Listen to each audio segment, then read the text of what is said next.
Good morning and welcome to another edition of Coffee Break Academy. Today's hosts are Dolores Mortimer from the House of Mercy and Encouragement and Sami Montanez from Survivors of Addiction. So before we get started, Dolores, would you like to say a few words about the House of Mercy and Encouragement? And Sami, would you like to say a few words about Survivors of Addiction? Okay.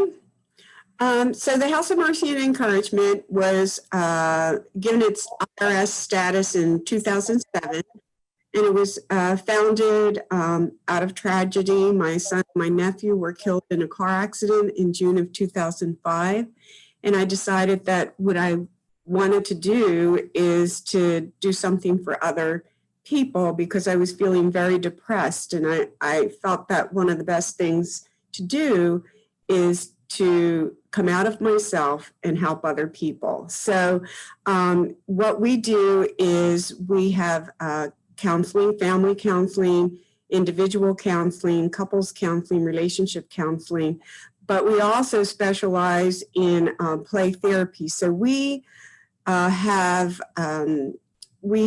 services that go all the way down to 3 years old through adolescents and then also adults. And so a lot of times children who have mental or emotional health issues also have learning issues. So we also have certified teachers to help the children academically as well. So that's basically what we're about, helping other people. Sami, would you share a little bit about Survivors of Addiction for us? Yes. So Survivors of Addiction is a local nonprofit based out of Dunedin. We are faith-based. And when my parents, Kevin and Kimberly Gordon, actually were addicts for years and years and years. And in 2012, they decided to help those who are like them. And they started this faith-based nonprofit that provides housing to those seeking freedom from active addiction. They provide people with the tools, supplies, and housing that they need to help them not relapse and, just pretty much stay off the streets and not, end up back in jail. There's a few different houses in the area, and they make sure that they give not only housing, but they take people to meetings like Narcotics Anonymous and get them involved in some sort of church. Like we said, we're faith-based, so we require that the people participate in some sort of spirituality, religion, something of that sort. And yeah, they really just want to better the community and make sure that addicts aren't frowned upon and that they find something better to do other than go back out and use. And they have a pretty good turnover rate. So, they're doing really well. And we're really happy to help the community and, help another addict. Great, thank you. All right, I will go ahead and click to the first slide if you're ready. Okay.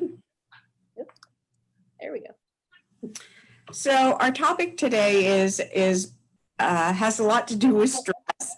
And so there's basically two types of stress, acute and chronic. And acute stress is sudden and it's intense. So an example would be a near accident or somebody who's on the road with road rage and driving crazy and stresses you out all of a sudden. Public speaking can also be acute because it is over with. After the public speaking is over with, then the stress level goes down. And then sometimes people have test anxiety, so that's acute as well. So it has a pretty, short length of time. But chronic stress builds up over time. And there's a lot of different things that can cause chronic stress. It could be relationship issues. It could be the fact that you're a caregiver, that you have financial problems, that there's illness in the family, that you have your family living conditions have changed. So there's a lot of things that can cause chronic stress. And I think that's what a lot of people are subjected to, especially now. And then there's eustress, which is good stress, and that's positive stress. So examples would be any life change, like a wedding. You've heard of Bridezilla, right? So weddings, promotions are stressful because along with the promotion, even if it's financially advantageous, there's usually more responsibility that goes with that. Graduations, birthdays, there's a lot of times children have total meltdowns at their own birthday party and parents can't understand why that happened, but it's good stress, but it also causes a lot of emotionality. And then there's distress, which is negative stress. And so some examples of that would be job loss, divorce, death. And during COVID-19, I would say that the majority of people are experiencing chronic stress and they're in distress because so many people have lost jobs. They're trying to figure out where their next meal will come from. Some people maybe have not totally lost their job, but have a whole lot less income. They're underemployed. Parents are educating their children at home. And so there's really a lot of distress going on right now. So the definition, you can change this slide, Stacy. So the definition of stress can be defined as... I hit the button twice. Okay, the body's reaction to change that requires a physical, mental, or emotional adjustment or response.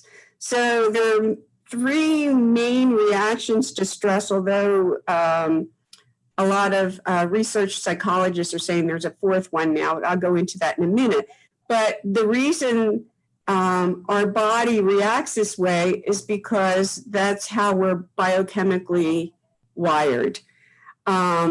So because there is a great release of adrenaline and there's a flood of cortisol, then our automatic physical response is fight or flight or freeze. So either we're going to tense up and get irritable and fight, or flight would be that we just totally shut down, or we go away from the situation, or freeze is just not being able to think, not being able to do anything. And then the last one, which is the most recent being studied, and that's really coming out of studies with children with ADHD, is fibbing or lying. And they're finding that it's a form of self-preservation, that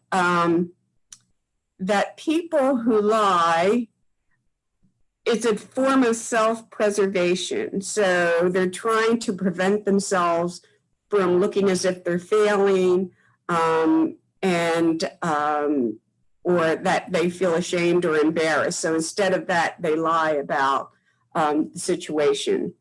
So in the next slide, we'll see that the most important thing here is this is the brain under stress. And I actually do a lot of exercises even with kids as far as this goes, because I want them to realize, because there are children now who are especially subjected to anxiety and they're having panic attacks, whether it's because they need to go back to school or because their family situations have changed, but we are seeing a lot of that. And so what I do is I actually have them make a brain out of clay and I point out these parts of it. So the most important part when it comes to stress is the amygdala, which is the small, if you see that small part, it's in the center of the brain and it really controls emotions. So if the amygdala basically is on fire, I guess you could say, then it's really going to be hard to think. That's the part of the brain that turns on the hormones that I was telling you about and causes a lot of physical reactions like a rate and increase in heart rate and also breathing and sweating and that type of thing. So what we try to do is have the amygdala communicate with the prefrontal cortex, because that's the decision-making part of our brain, and that's right behind our forehead. So if you can think of the fact that the amygdala is deep within the brain, but it has to communicate with the front of the brain, just behind your forehead, then what I tell children is that in order to slow that part of your brain down, you need to breathe. It needs oxygen. And so I try to explain it so that it makes sense to them. And so it's very difficult to even do any type of cognitive therapy if a person is so emotional that they can't even think. So relaxation is really a big part of trying to get the person who is in a panic attack or just totally overcome with stress to try to get them to relax, to calm that part of the brain down so that then they can, with the prefrontal cortex, begin to problem solve. And so that's kind of a little bit of how it works. You can go to the next one, Stacy.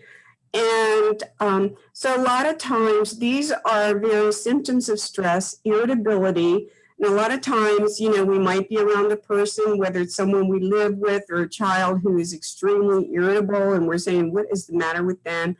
Well, you might begin to look for signs, other signs of stress as well.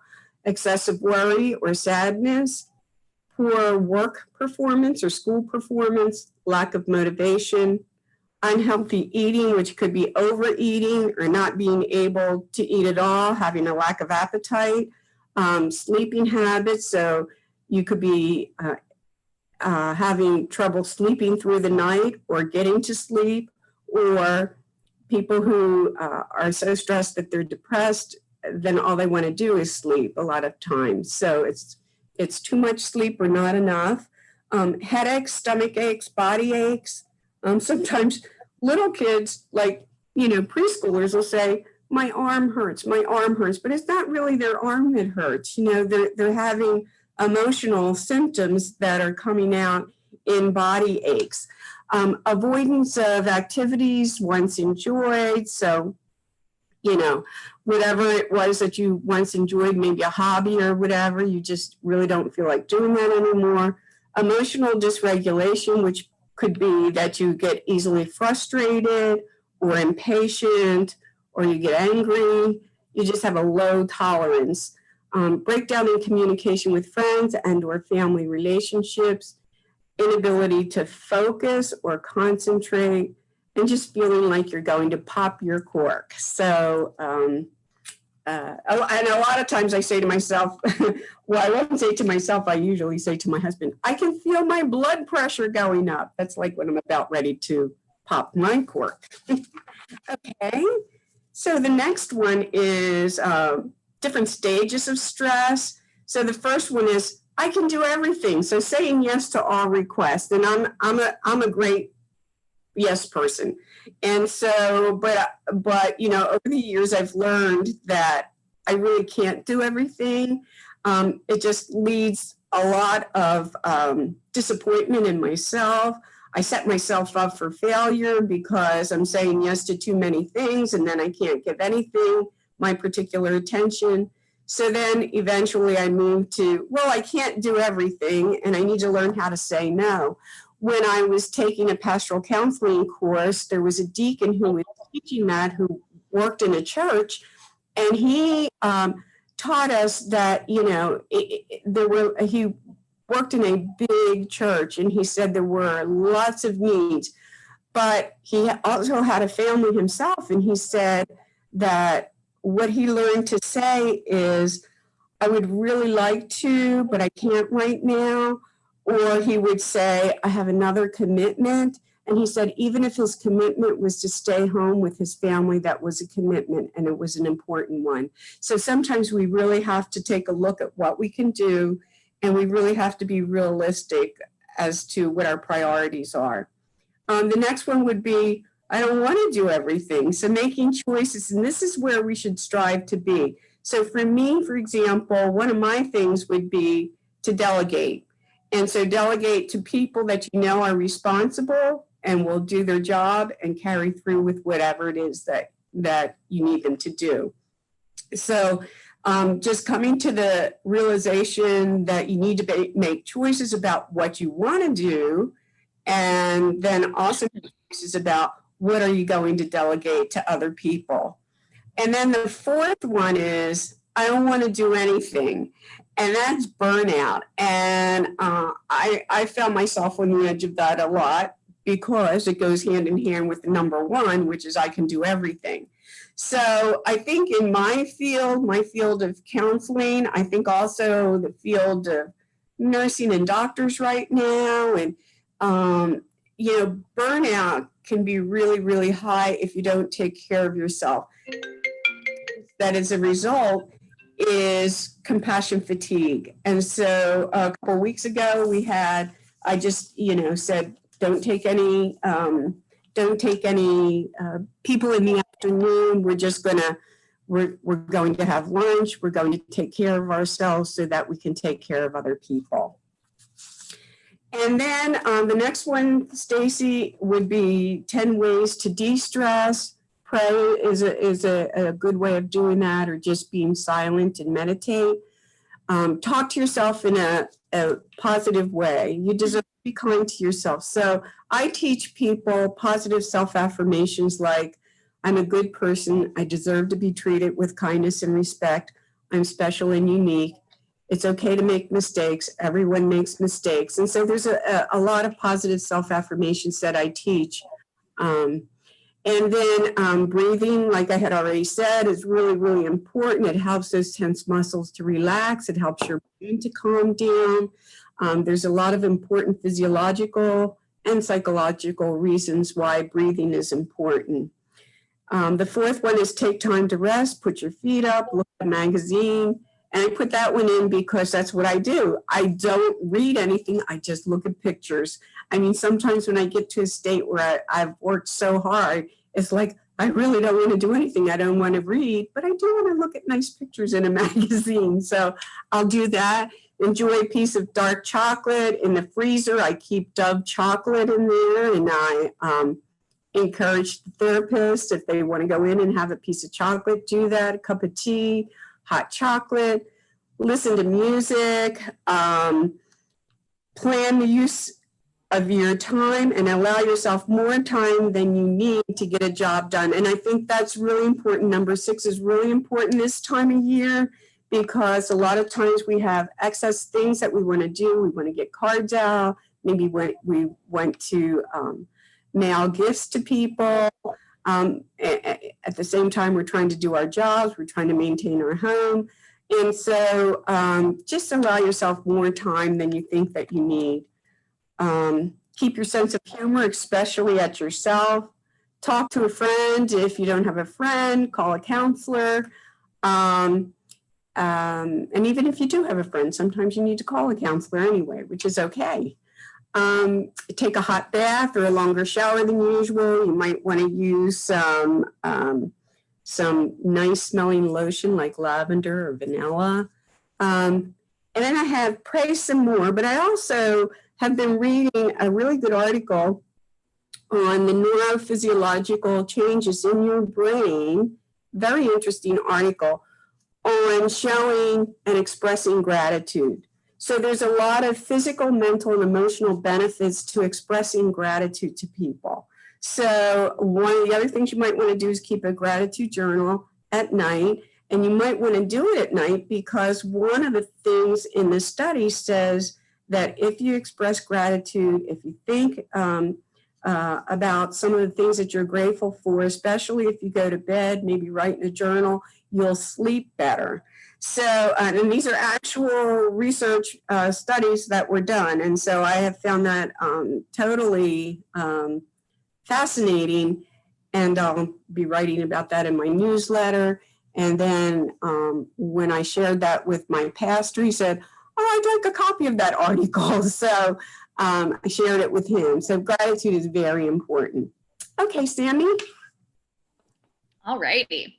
So my portion of this webinar will be talking about coping with addiction during the holiday season. And you can go to the next slide. Approximately 20 million Americans battle with alcohol and substance abuse because of how the world is. It is centered around people taking part in especially alcohol around the holidays, and holiday traditions, childhood memories, and annual family gatherings that are closely associated with alcohol use can tug at your emotions and put your sobriety and recovery at risk. So the best thing you can do is to plan and prepare, just as with anything else, because if you already know something is going to stress you out, you might as well get ahead of the ball. You can go to the next slide. So here's a few tips to remain sober, prevent relapse, and avoid the holiday blues. And you can go to the next slide. So like we just said, plan ahead. Next slide. Having a sponsor, friend, or family member that you know, love, and trust can be very helpful. Like I said, Survivors of Addiction is a faith-based nonprofit that helps recovering addicts, with housing and everything like I just said. But we are very, very closely related with Narcotics Anonymous. We actually make all of our clients that come through attend a 12-step program and get a sponsor and work the steps. So I have put at the bottom a Narcotics Anonymous locator and an AA locator. So you can find the different meetings in your area. And then number 2 is an attitude adjustment, which all of us, have attitudes, and sometimes it's very difficult around the holidays. So next slide. So I know for myself that when I have to plan for holiday shopping, it can be very, very overwhelming. And sometimes what people tend to do is bottle up their feelings. And for those who have substance and alcohol abuse issues, those feelings can turn into, I have no idea what I want to do. Just like you said with the burnout portion of the stages of stress, it can be very, very disheartening. And sometimes people turn to drugs and alcohol when they are stressed. So one thing you can do is to talk to a friend, your sponsor, or a counselor about your feelings that the holiday stresses bring. It's always good to talk about your feelings. And you can also possibly help a friend deal with their holiday blues. And by talking to somebody else, you realize that you are not, in fact, alone. And as they say in Narcotics Anonymous, recovery is a one day at a time endeavor. So if you go to the next slide, one of the awesome pieces of literature that they recite at the end of their NA meeting is the Just for Today. So this is a good kind of affirmation that you speak about, and they ask people to tell themselves, just for today, my thoughts will be on my recovery, living and enjoying life without the use of drugs. Just for today, I will have faith in someone in NA who believes in me and wants to help me in my recovery. Just for today, I will have a program. I will try to follow it to the best of my ability. Just for today, through NA, I will try to get a better perspective on my life. And just for today, I will be unafraid. My thoughts will be on my new associations, people who are not using and who have found a new way of life. So long as I follow that way, I have nothing to fear. And it's really good to recite things like this aloud because it actually goes into your brain better. And it's good to even just look in the mirror and tell yourself, you're not alone and that there are people who care about you out there. And that goes for anybody, not just necessarily addicts or alcoholics. Next slide.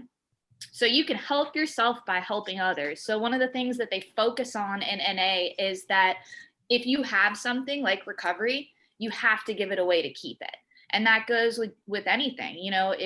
If you're in the church, they tell you to give and to share and to help people who are in need, who are less fortunate, or who just need a shoulder to cry on. So a couple ways you can do that is maybe get a group of friends together and offer your time by serving a meal at a homeless shelter. You can reach out to some of your friends and try to get together at a local coffee shop or do a fun Secret Santa event. And of course, because of COVID this year, if you haven't talked to your friends or family in a while, like you said, Dolores, everybody's hurting this year. It would be great to, reconnect and have the big family gatherings, but that may not take place this year, especially with, those who have little ones or our older demographic. They may not want to get together in the ways that we're used to seeing. So it'd be good to do like a phone call, like a group FaceTime or a Zoom meeting. I know for myself, we did a Zoom birthday party, and we actually had people from all over the country, family members, join in on one Zoom meeting. And it was really cool. It was like one big party, and all of us went and got cupcakes. So we all sang to the birthday girl, and it was very cute. It was really different. Everyone was there. It wasn't like anyone missed out like usual. Some of my family is located in the Midwest, and some are out in California, and some are up in the Northeast. So it was cool that everybody could get together.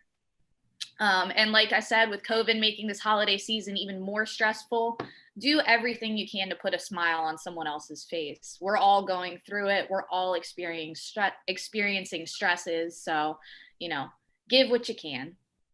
Next slide. And then be mindful of your triggers.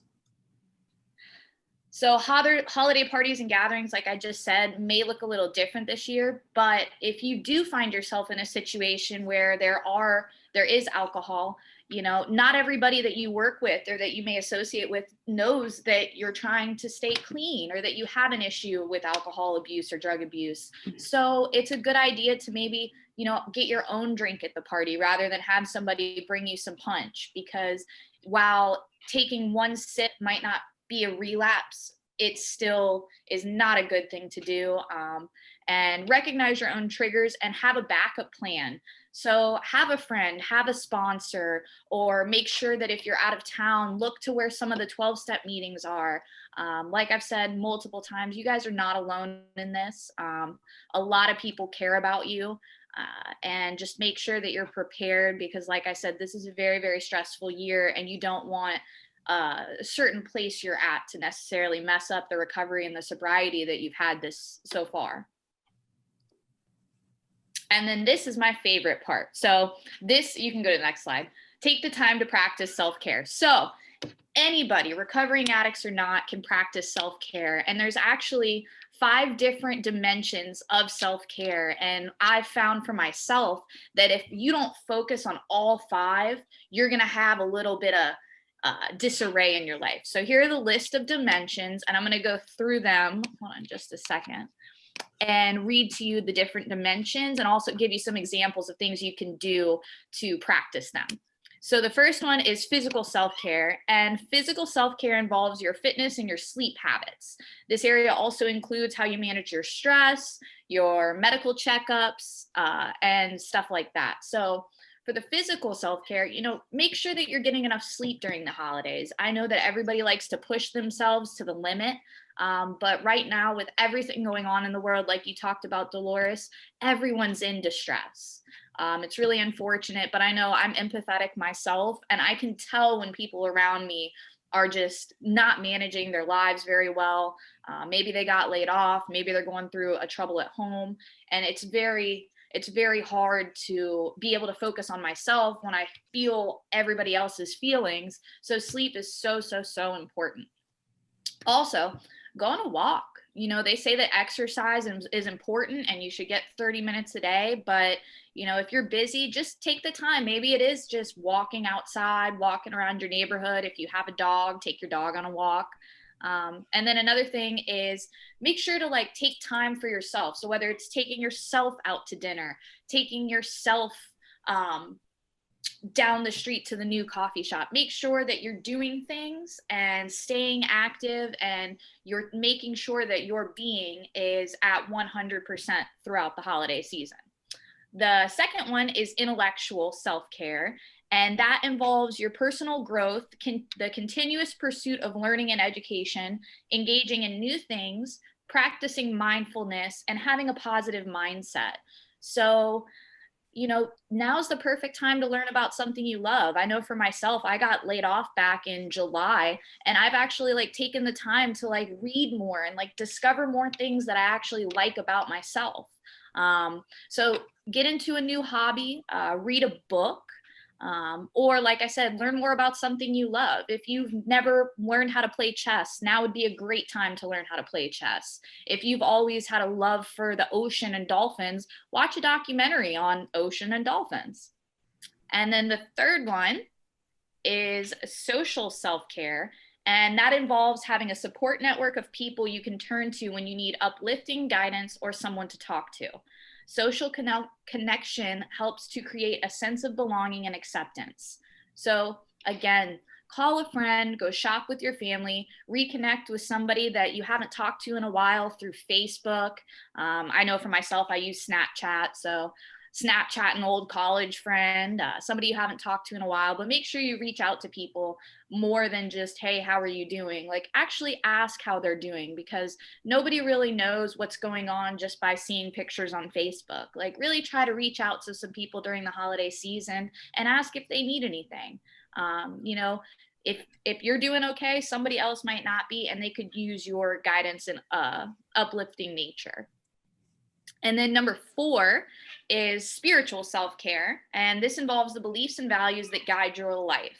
So while this doesn't necessarily mean like, hey, you have to go be this religion or this religion or this religion, some things that you can do to help nourish your soul is to meditate.